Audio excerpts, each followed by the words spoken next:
दोस्तों, आज हम एक ऐसे टॉपिक पर बात करने वाले हैं जिसके बारे में हमारे समाज में खुलकर बात नहीं होती। एक ऐसा सवाल जो बहुत से युवाओं के मन में आता है, लेकिन वे किसी से पूछने में झिझकते हैं। सवाल है, क्या हस्तमैथुन यानी मास्टरबेशन हिंदू धर्म में पाप है?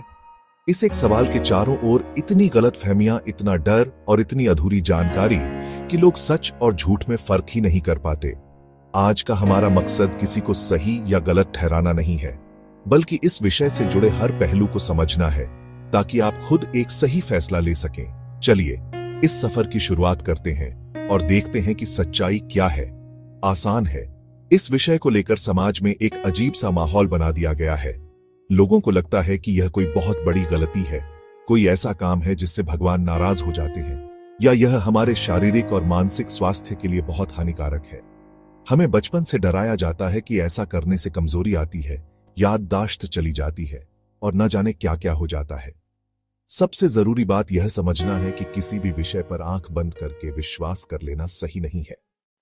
जब हम हिंदू धर्म के सबसे पुराने और सबसे प्रामाणिक ग्रंथों की बात करते हैं तो सबसे पहले वेदों का नाम आता है, उपनिषदों का नाम आता है। यह हमारे धर्म की नींव है, ज्ञान का स्रोत है। अब सबसे हैरान करने वाली बात यह है कि इन महान ग्रंथों में हस्तमैथुन या मास्टरबेशन शब्द का कहीं भी सीधा सीधा जिक्र नहीं मिलता। वेदों में यज्ञ, वेदों में प्रकृति की शक्तियां, वेदों में दार्शनिक सिद्धांत, वेदों में जीवन जीने के तरीके, लेकिन इस व्यक्तिगत क्रिया को लेकर कोई स्पष्ट आदेश नहीं, कोई नियम नहीं, कोई सजा नहीं बताई गई है। यह एक बहुत बड़ी बात है जिस पर हमें ध्यान देना चाहिए। इसका मतलब क्या है? इसका मतलब यह है कि उस समय के ऋषियों का ध्यान आत्मा, परमात्मा, ब्रह्मांड के रहस्य और एक नैतिक जीवन जीने के बड़े सवालों पर था। उन्होंने व्यक्तिगत और निजी क्रियाओं को व्यक्ति के अपने विवेक पर छोड़ दिया। अगर यह सच में एक महापाप होता तो क्या हमारे वेदों और उपनिषदों में इसके खिलाफ कुछ लिखा होता? यह चुप्पी ही अपने आप में बहुत कुछ कहती है। अब एक बहुत जरूरी शब्द आता है, ब्रह्मचर्य।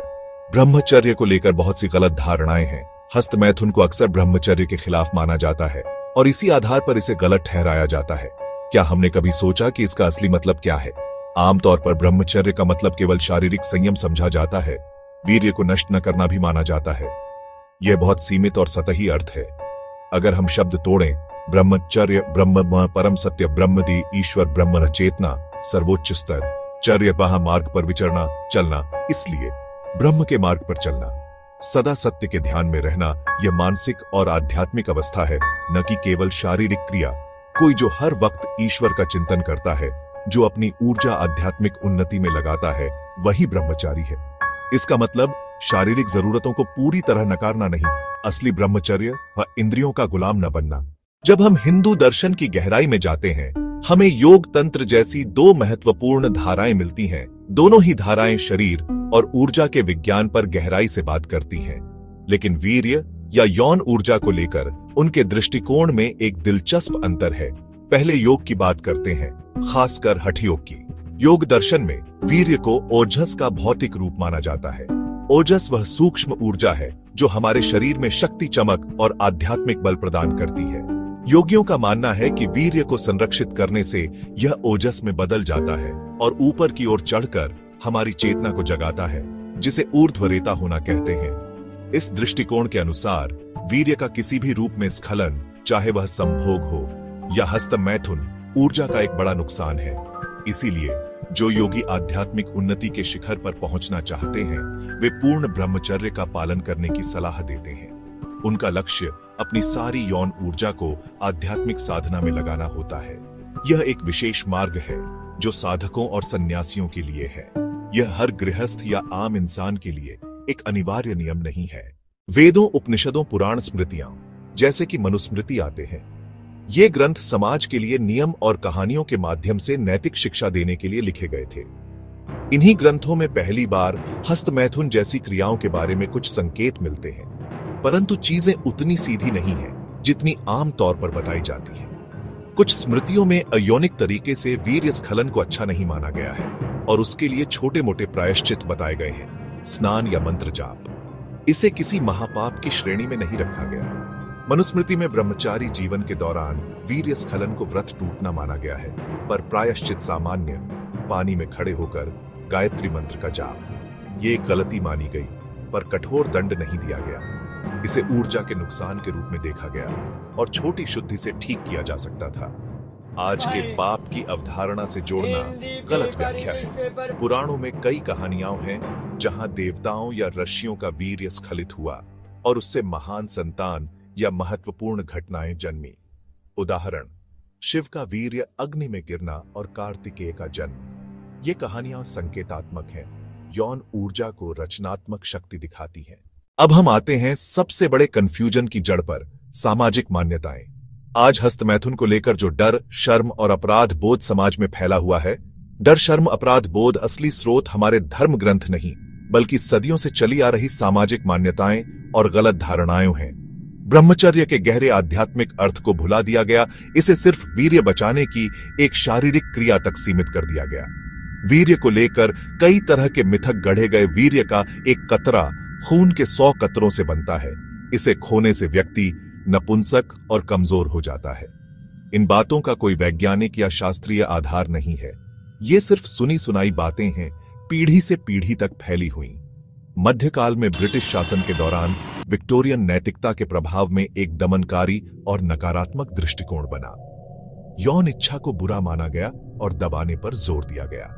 हस्तमैथुन को सेल्फ अब्यूज या आत्म प्रदूषण कहा गया और इसे सभी तरह की बीमारी की जड़ बताया गया। यह डर आज भी गहरा बैठा है। धर्म का चोला पहनाकर इन मान्यताओं को और ताकत मिली। यह धर्म का दुरुपयोग है। चलिए अब थोड़ी देर के लिए धर्म और समाज की बातों को एक तरफ रखते हैं और देखते हैं कि आज का मेडिकल साइंस इस विषय पर क्या कहता है। विज्ञान के अनुसार हस्तमैथुन एक पूरी तरह से सामान्य और प्राकृतिक क्रिया है। यह यौन विकास का एक हिस्सा है जिसके माध्यम से व्यक्ति अपने शरीर को जानता और समझता है। विज्ञान उन सभी मिथकों को सिरे से खारिज करता है जो इसे शारीरिक कमजोरी से जोड़ते हैं, जो इसे अंधापन से जोड़ते हैं, जो इसे याददाश्त की कमी से जोड़ते हैं, जो इसे नपुंसकता से जोड़ते हैं और जो इसे किसी अन्य गंभीर बीमारी से जोड़ते हैं। ये सब बातें पूरी तरह से बेबुनियाद हैं। शारीरिक रूप से वीर्य का बनना एक निरंतर प्रक्रिया है, ठीक वैसे ही जैसे खून बनना या लार बनना। शरीर उतना ही वीर्य बनाता है जितनी उसे जरूरत होती है। अगर स्खलन के माध्यम से बाहर नहीं निकलता तो शरीर इसे अवशोषित कर लेता है या यह स्वप्न दोष यानी नाइटफॉल के जरिए बाहर निकल जाता है। यह सोचना कि वीर्य को बचाने से आप कोई सुपरमैन बन जाएंगे एक वैज्ञानिक भ्रम है। हाँ, अत्यधिक किसी भी चीज की बुरी होती है, लेकिन सामान्य रूप से हस्तमैथुन करने से स्वास्थ्य पर कोई नकारात्मक प्रभाव नहीं पड़ता, बल्कि इसके कुछ फायदे भी हो सकते हैं। तनाव कम होना, नींद अच्छी आना, प्रोस्टेट स्वास्थ्य में सुधार। मानसिक स्वास्थ्य के दृष्टिकोण से असली समस्या क्रिया नहीं है, बल्कि उसके साथ जुड़ा अपराध बोध और शर्म है। अब हमारे पास 2 दृष्टिकोण हैं, एक धार्मिक आध्यात्मिक, दूसरा वैज्ञानिक। क्या ये दोनों एक दूसरे के दुश्मन हैं या हम इन दोनों के बीच एक संतुलन बना सकते हैं? मुझे लगता है कि संतुलन बनाना बिल्कुल संभव है और यही सबसे सही रास्ता। धर्म का आध्यात्मिक दृष्टिकोण हमें ऊर्जा के संरक्षण और उसे एक बड़े लक्ष्य की ओर मोड़ने की प्रेरणा देता है। यह हमें बताता है कि हम सिर्फ एक शरीर नहीं हैं, बल्कि हमारे अंदर अपार आध्यात्मिक संभावनाएं हैं। योग का ओजस का सिद्धांत हमें अपनी ऊर्जा को महत्व देना सिखाता है और उसे व्यर्थ न गंवाने के लिए प्रेरित करता है। यह एक बहुत ही शक्तिशाली और सकारात्मक संदेश है। दूसरी ओर विज्ञान हमें शारीरिक तथ्यों से अवगत कराता है और हमें बेबुनियाद डरों और मिथकों से आजाद करता है। यह हमें बताता है कि हस्तमैथुन एक सामान्य शारीरिक क्रिया है और इसे लेकर अपराध बोध में जीने की कोई जरूरत नहीं है। विज्ञान हमें हमारे शरीर का सम्मान करना सिखाता है और उसे किसी पाप या गंदगी का स्रोत मानने से रोकता है। यह हमें मानसिक रूप से स्वस्थ रहने में मदद करता है, क्योंकि जब अपराध बोध खत्म हो जाता है तो चिंता और अवसाद की जड़ ही कट जाती है। यह भी एक बहुत जरूरी संदेश है। संतुलन का रास्ता यह है कि हम दोनों की अच्छी बातों को अपनाएं। हम धर्म से ऊर्जा के महत्व को समझें और यह सीखें कि हमें अपनी ऊर्जा का गुलाम नहीं बनना है, बल्कि उसका मालिक बनना है। तो पूरे डिस्कशन के बाद हम इस अंतिम सवाल पर आते हैं, क्या हिंदू धर्म में हस्तमैथुन पाप है? जवाब है नहीं। हिंदू धर्म के मूल ग्रंथ वेद उपनिषद बाद के ग्रंथ जैसे स्मृतियां इसे एक गलती या व्रत का टूटना मानते हैं, लेकिन इसे महापाप की श्रेणी में नहीं रखते जिसके लिए कोई कठोर दंड हो। ब्रह्मचर्य का असली अर्थ केवल वीर्य रक्षा नहीं, बल्कि चेतना को ब्रह्म की ओर ले जाना है। योग तंत्र यौन ऊर्जा को दबाने के बजाय उसे रूपांतरित करने के अलग अलग रास्ते दिखाते हैं।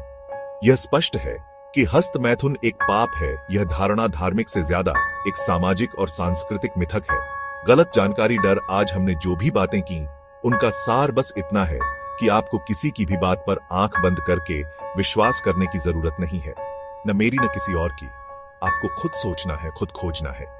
हमने देखा कि हमारे धर्म ग्रंथों में ऐसा कोई सीधा आदेश नहीं है जो इसे पाप कहता हो। हमने यह भी देखा कि विज्ञान इसे एक सामान्य और प्राकृतिक क्रिया मानता है।